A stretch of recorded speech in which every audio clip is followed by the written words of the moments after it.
Confusão na Grande Florianópolis. Uma troca de tiros entre policiais termina com uma adolescente baleada. A vítima, de 17 anos, ficou com uma bala alojada na cabeça e está em estado grave. Preocupação no litoral norte. Representantes de 6 cidades pedem reforço no policiamento. A onda de crimes na região assusta autoridades e moradores. Atrás das grades, polícia prende homens acusados de matar uma menina de 5 anos em Tubarão.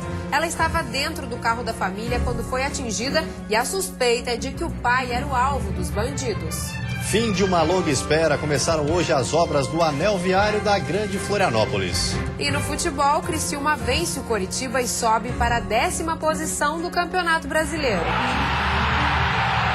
E hoje à noite, uma dura missão para o Figueirense: vencer o Flamengo no Morumbi para sair da lanterna da competição. O Band Cidade desta quinta-feira já está no ar.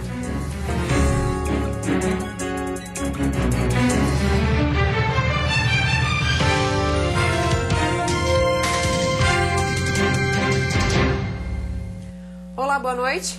Boa noite. Uma troca de tiros entre policiais militares deixou uma adolescente de 17 anos gravemente ferida em Palhoça, na Grande Florianópolis. A jovem estava na casa do namorado quando foi atingida na cabeça por um dos disparos. Um dos tiros atingiu a parede desta casa.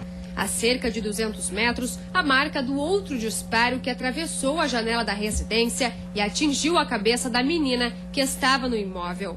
A vítima, de 17 anos, está internada no hospital em estado grave, com um projétil alojado. Aí saiu com a coleguinha dela pra lá, vai na casa do namorado, naquela casa lá. Daí tava lá, tem um policial, um louco, que já saiu por aqui dando um tiro no outro guri também, que é colega nossa aqui, né?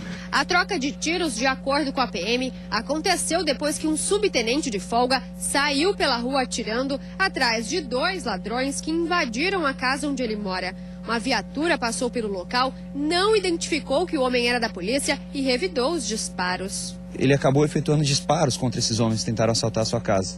A guarnição policial, então, ouviu esses disparos e, não conhecendo o subtenente, só que ele provavelmente, num momento ali de nervosismo, não conseguiu perceber que eram policiais que tentavam abordá-lo naquele momento e acabou havendo um confronto armado entre os policiais que estavam de serviço, fardados, e esse policial de folga. Nenhum policial se feriu.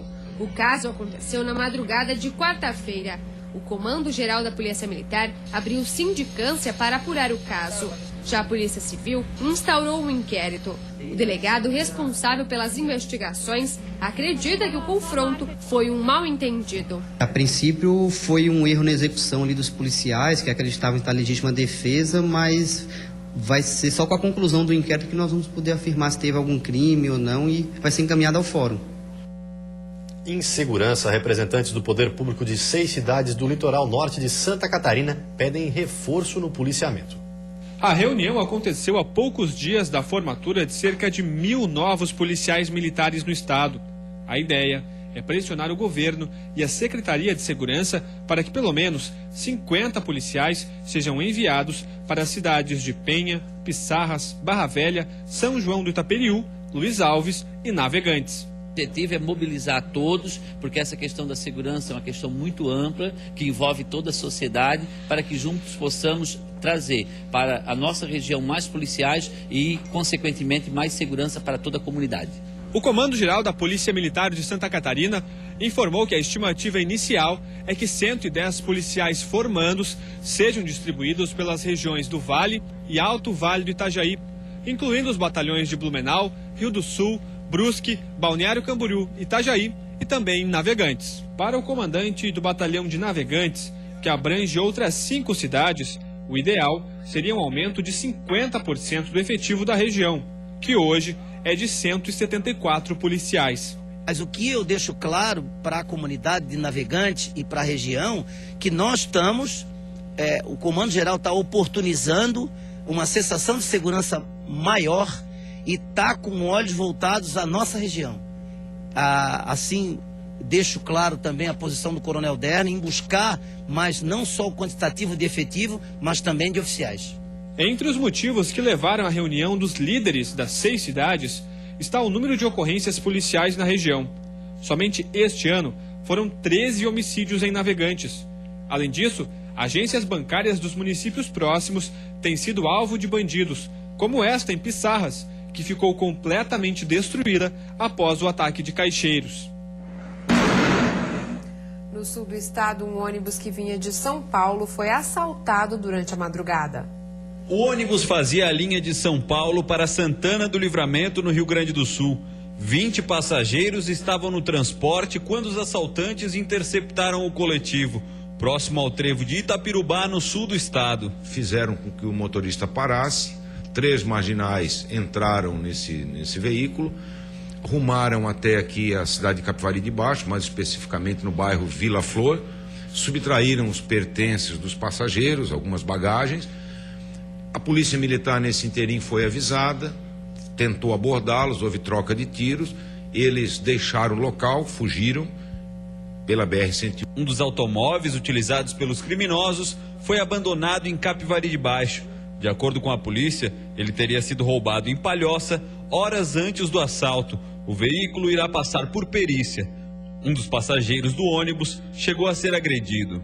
Temos o relato de uma vítima, de um dos passageiros, então, que fora agredido por um desses marginais quando tentava lhe tirar o dinheiro do bolso. Na semana passada, um outro ônibus também foi assaltado nesta mesma região, na BR-101. A Polícia Civil vai investigar se existe alguma relação entre os dois crimes. Por enquanto, nenhum dos assaltantes foi identificado. A Polícia Federal apreendeu mais de R$2 milhões em Balneário Camboriú, Dionísio Cerqueira e Barracão, no Paraná. Vários mandados de busca e apreensão foram cumpridos nas 3 cidades. As ações fazem parte da Operação Radar, que no dia 14 desse mês desarticulou uma quadrilha que cometia crimes contra o sistema financeiro nacional. 8 pessoas foram presas temporariamente em Itajaí e Balneário Camboriú. Ao todo já foram apreendidos mais de R$2 milhões em moeda nacional e estrangeira. A maior parte do dinheiro estava dentro de uma caixa numa residência na cidade de Barracão. E a seguir, presos os homens suspeitos do assassinato de uma menina de 5 anos que estava no carro da família. E ainda, proprietários da loja de tecidos que pegou fogo na capital estão destruindo o local. A Defesa Civil deve fiscalizar a região.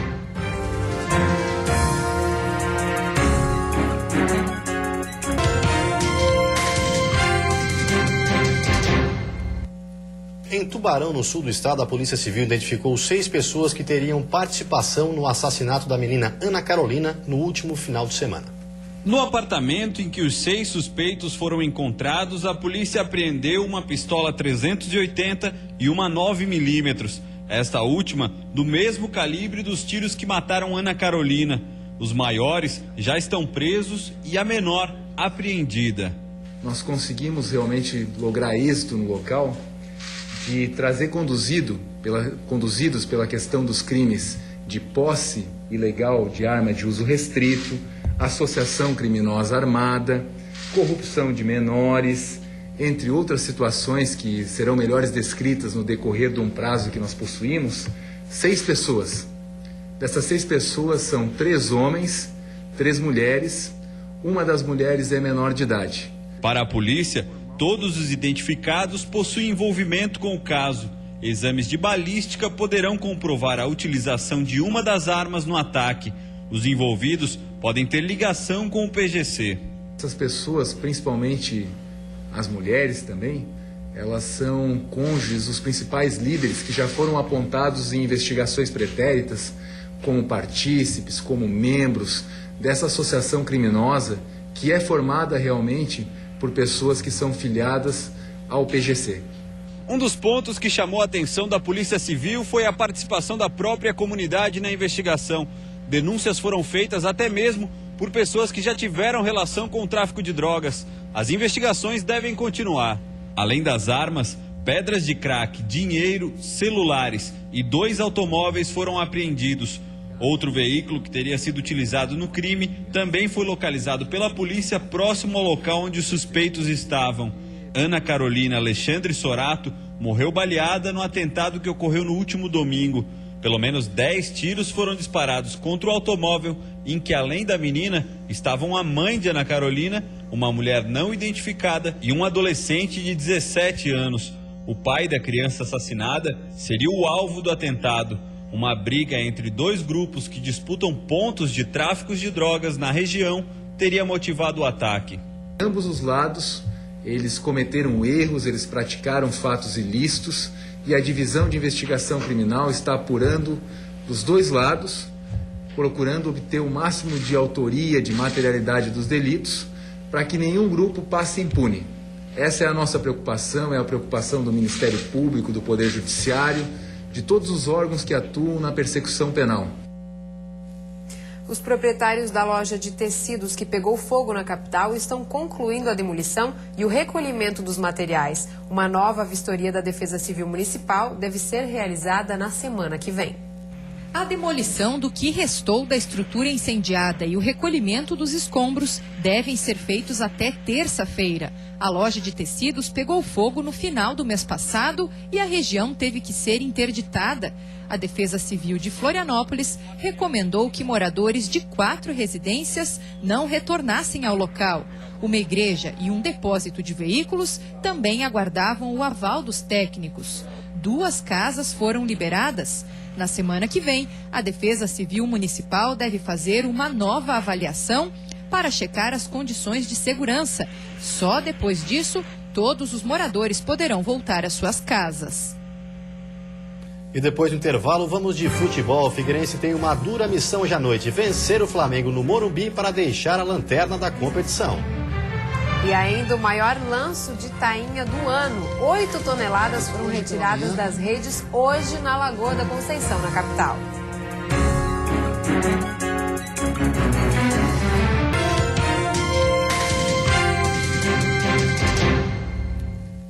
Com a chegada do inverno, aumenta a preocupação dos produtores de verduras. Alguns precisam investir em melhorias para garantir a produção. Durante o verão, o pé de alface demora cerca de 30 dias para ser colhido. Já nesta época do ano, por causa do frio, são necessários no mínimo 70 dias para a colheita. Nesta propriedade, as verduras são plantadas em estufas e ficam protegidas das baixas temperaturas. Alguns canteiros, como os de tomate, precisam de cuidados redobrados. Por isso, o produtor investiu para garantir uma boa safra. O tomate com o frio, uma estufa que produziria 100 caixas, produz 40 caixas, não é? Cai 60% a quantidade do produto, aí o preço vai aumentar. Aumenta porque é pouca quantidade, né? Segundo o produtor, a redução no consumo de hortaliças durante o inverno chega a 50%.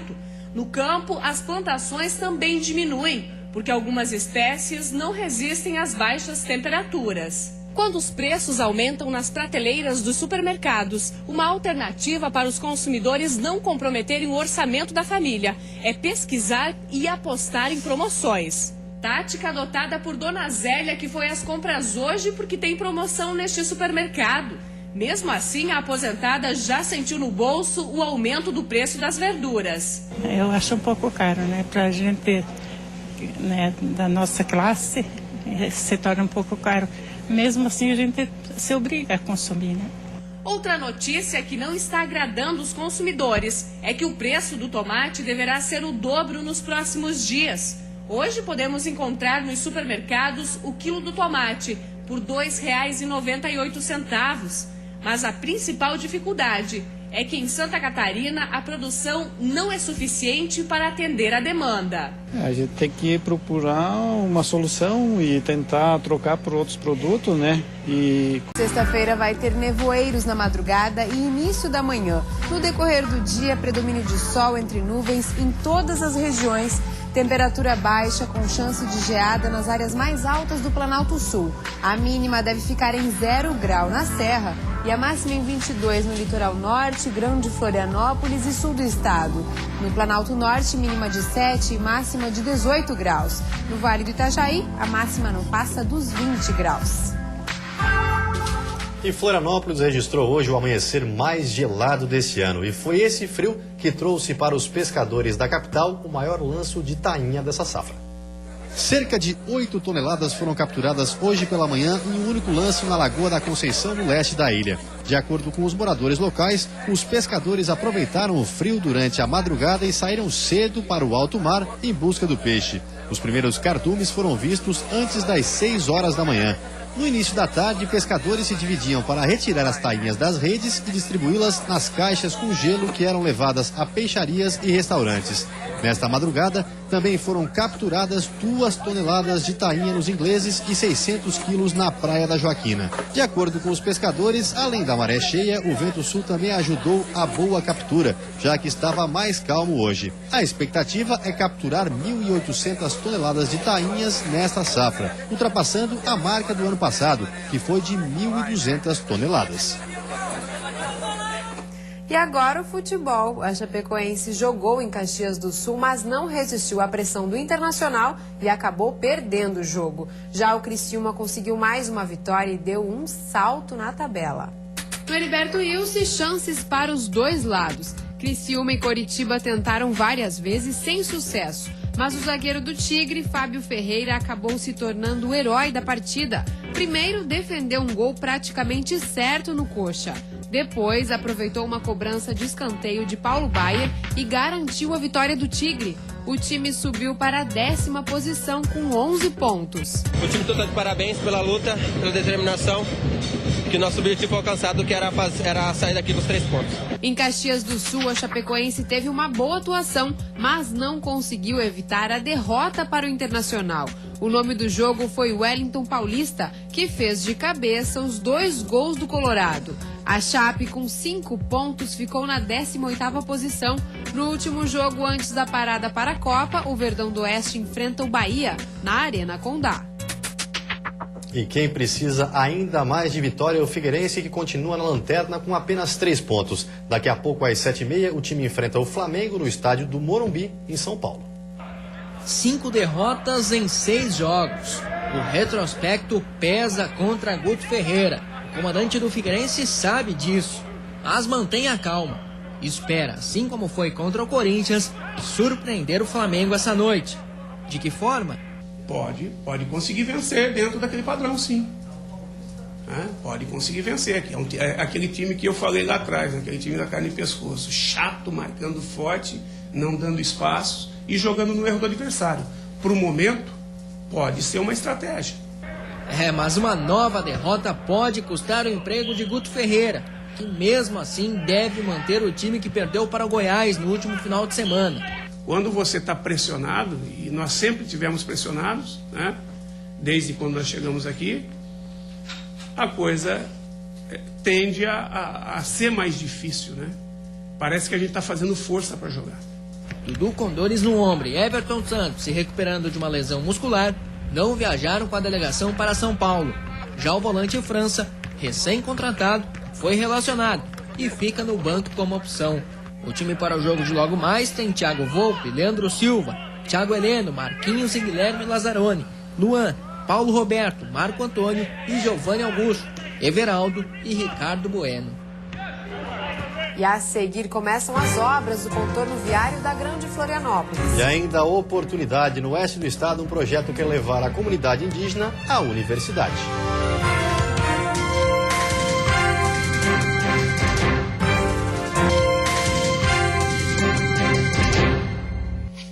Após vários anos de espera, começaram hoje as obras do Anel Viário da Grande Florianópolis, que vai desviar parte do fluxo de veículos da BR-101 e aliviar o trânsito na região.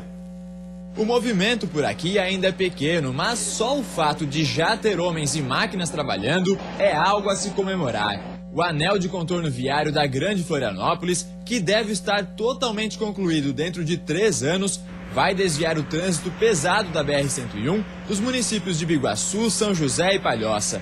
Para o Conselho Metropolitano para o Desenvolvimento da Grande Florianópolis, que luta desde 2009 para que esse projeto saia do papel, o dia de hoje é o início de um processo para desafogar o trânsito da região. É uma vitória não para a classe empresarial, mas uma vitória para a sociedade, e não só a sociedade que está em torno da região da Grande Florianópolis, mas para Santa Catarina e, por que não dizer, para o sul do país inteiro, né? Que isso vai ser uma obra que vai alavancar o desenvolvimento econômico de toda essa região. Nos primeiros 30 dias da obra serão realizados serviços de topografia, cercamento e terraplanagem.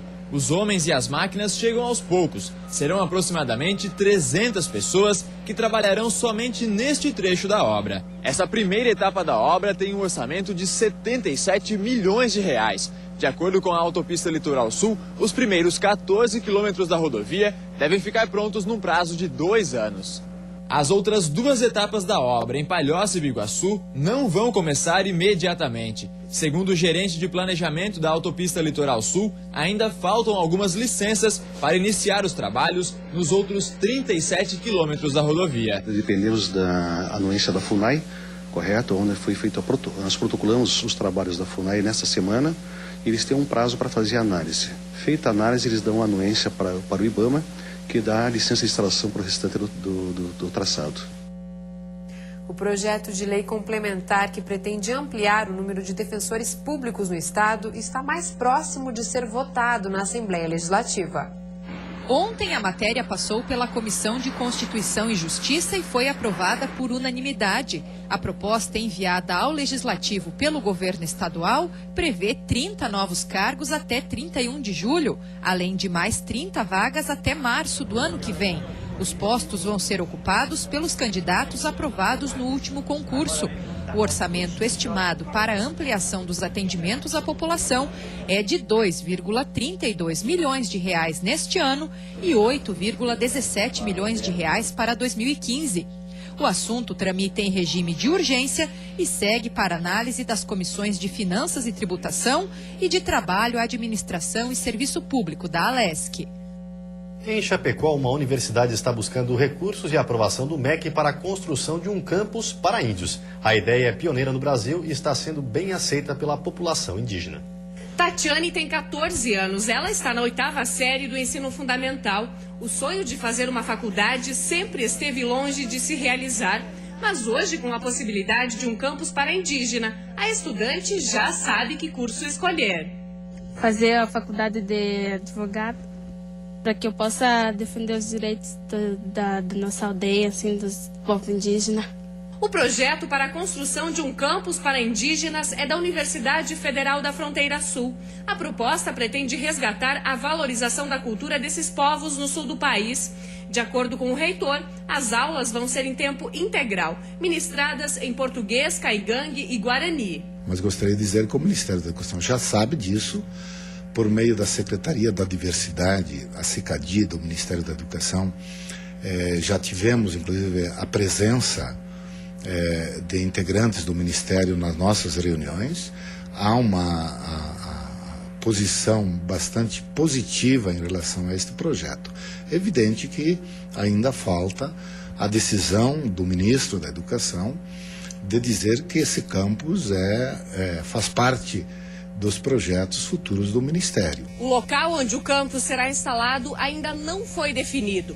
Um dos requisitos é que a aldeia tenha mais de 1.000 pessoas. Uma comissão está visitando as reservas indígenas em Santa Catarina, Paraná e Rio Grande do Sul para fazer uma análise e apontar as vantagens e dificuldades para a construção do campus indígena. Josemar nasceu na aldeia Condá, em Chapecó, onde trabalha atualmente. Aqui são mais de 200 estudantes. Eles também reivindicam a instalação da universidade. O professor acredita que a distância das aldeias às universidades faz com que os alunos não levem adiante os estudos. Então fica difícil de enfrentar a linguagem portuguesa e a outra cultura. Então, tendo na aldeia, ali você está no teu ambiente favorável, né? E vamos ver como está o trânsito ao vivo nesse início de noite aqui na capital. Você vê imagens das pontes Pedro Ivo Campos e Colombo Salles, que fazem a ligação entre a ilha e o continente. O movimento é bastante intenso, com lentidão nos 2 sentidos. Em Florianópolis faz 17 graus nesse momento. E você fica agora com o Jornal da Band. Uma ótima noite a todos e até amanhã. Uma boa noite para você e até amanhã. Cerca de 8